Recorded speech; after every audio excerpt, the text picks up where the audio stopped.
Good morning, everyone. Today we are answering the age-old question, how do I get motivated to work out? I really want to move my body every day. I know it's good for me, but I'm just not motivated. Can you relate? Well, I have an answer to your question. How you get motivated is you don't focus on motivation. Unfortunately, motivation is a fleeting thing. Sometimes it's there, sometimes it's not. And if we operated on motivation for everyday activities like eating, cleaning, etc., our house and our bodies might not feel so good. So, if motivation is not the key for developing some sort of routine physically that we like, then what is it? I'll get into that with 3 different specific things that you can try starting today. But before I go into that, I would also just like to note that I believe movement and exercise is a changing, evolving thing that we are always changing in our lives. So depending on where you're at in your life, what's going on, what your goals are, what your reasoning is, your routine and what you do is going to change. So what worked for you a couple years ago or even a couple months ago may not work or be in alignment with what you're looking for now. So be open to things evolving and changing. But once we've realized that, okay, I'm ready to take charge of my physical health and start moving my body, how do we stay consistent in doing this? We start with thing number 1, which is intention implementation. So implementing the intention that we are setting to start moving. How do we do this?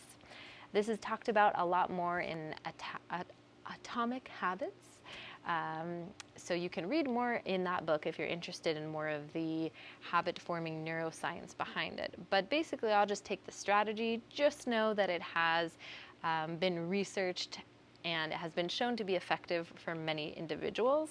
And I've also seen this in my own life and with people that I train and work with as well. So implementation intention is essentially comes down to 3 things. You have an intention to move your body. The key to actually doing it, choose a time of the day that you will do it, where you will do this activity, and what will you do. So being specific about the things that we are actually starting to train in our bodies is the key to actually doing it. If you just say, oh, I'll work out tomorrow at some time, I'll go to the gym when I feel like it or eventually, most likely not gonna happen. So in the book Atomic Habits, he talks about something called habit stacking. So this is where you choose something that you already do every day, brushing your teeth, going to work, whatever it is that you have some consistency with, and you stack the new habit that you're trying to form right next to that current one. So for me personally, I work at noon every day at a specific location. There happens to be my gym right by my work.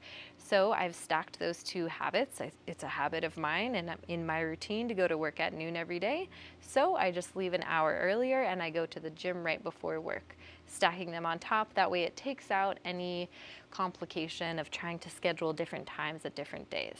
Obviously, we all have different schedules. For you, it might be that in the morning time, you wake right up, you drink your coffee, and right after that, you can stack in your 15-minute movement session, something like this. So choosing the time that makes most sense, and of course, each day might be different. Number 2 is deciding the where. So not only are we deciding what time we're gonna do it, but where are we gonna do it? Are you gonna do that in your living room? Are you going to do it at the gym? Are you going to do it in your backyard?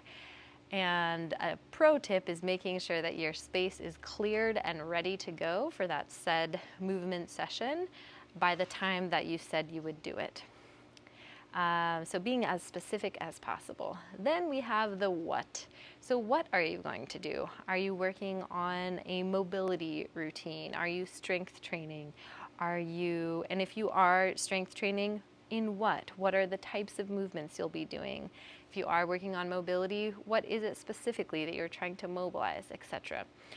And then the key part of this is not only thinking about these three aspects of the implementation sequence, but writing them in your schedule. So some people, you use Google Calendar. You can do this in your Google Calendar every day, and then you see it, you just know that's what I'm doing. Some use a paper calendar. For a while, I was just using sticky notes on my wall. Every day I would create my schedule for the next day on my wall and just see my sticky note.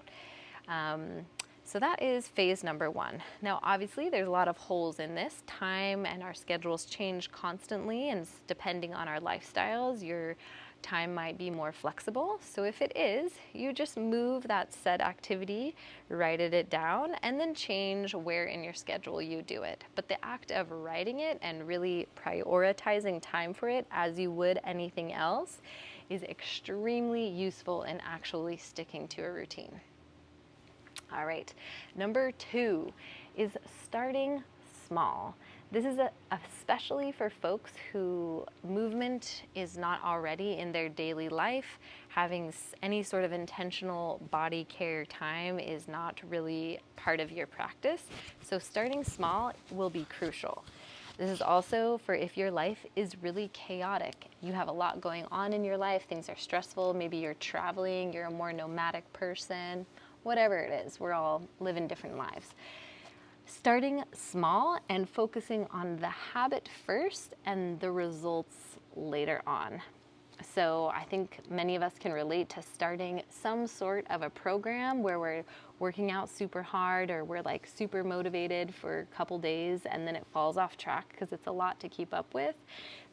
So a easier and a more effective way of starting is choosing something that is very, very easily done. Let's say 2 minutes of a stretching routine or a 5-minute walk around the block. Anything that you know is easier than what you're capable of. And just get in the habit of actually doing that at said time, said place, and the what that you'll be doing. That way then you can start to stack on to it once the habit is formed and you know, okay, every day before work, I do this thing. All right, number three, this is for after you've gotten some sort of a habit down, or even if you're starting to build a habit, this next third one is extremely helpful in starting to develop that. And that is having a program to follow. This creates a why in your training that is much deeper than just I want to be healthy. So what is a program? A program is something that you're following that takes you from point A to point B. It has some sort of an intention behind it, and it's for a specific purpose. So there's lots of different programs out there. There's things about strength training, getting your biceps super strong. There's training for a marathon. There's training for having children. There's training for getting you out of back pain. These sort of intentions behind it. Movement professionals, usually it's of the highest order. Movement professionals enjoy getting people from one state of being into another so that people can feel satisfied and see results in their movement. So this one we could go super deeply into, but essentially we're trying to develop a reason as to why we want to move every day or every week. And once we discover that why, we can start to fill in the blanks of the what. You know, so training for a marathon, the movements will look much different than training to get yourself out of back pain or training for having children. So there's lots of people offering programs out there, but you also can do your due diligence to do research and start to develop your own program as to depending on what it is that you're looking for. And this could be as simple as you want to feel more energized in the morning and build a program off of that. You want to feel looser joints in your day and build a program off of that.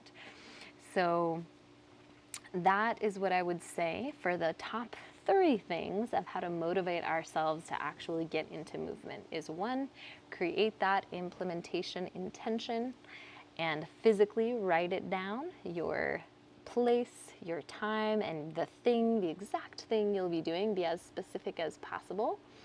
2, start small, and then you can expand from there. Focus on the habit first and the results later on. And number 3 is a program to follow. I will sneak in a side note there too, is accountability is kind of within the framework of all 3 of these things. So if there's people in your life, your partner, your family members, your friends, that you can tell to them you are doing this thing and they can hold you accountable, that is also highly effective, as well as hiring a trainer, a personal coach. You could go that direction as well. But having someone other than ourselves to keep accountable, unfortunately, is many people's human nature. We need other people to, keep us true to our word till eventually we can keep ourselves to our word just for our own self. Yes, so please let me know in the comments if you try any of these things and it works for you, or if you have any add-ons that maybe you do that you've been able to develop over time. If you are interested in having a program that you can follow starting from point A to point B, I do have an online program and course called Empowered Wellness, where we talk about these things, and we are working with a steel mace, and it's geared for people who have been sitting for long periods of time and perhaps have back pain, and who want to get into a movement routine, learn a new skill, work their posture and their core to be able to get themselves out of that stagnant human cashew shape. I'll leave in the description down below, I'll leave the information for that course. Feel free to check it out and purchase it and follow along. And if you aren't subscribing to me yet, press that click button and join me on this movement journey of mine, and hopefully of yours too. All right, everyone, sending you sunny sunshine from California.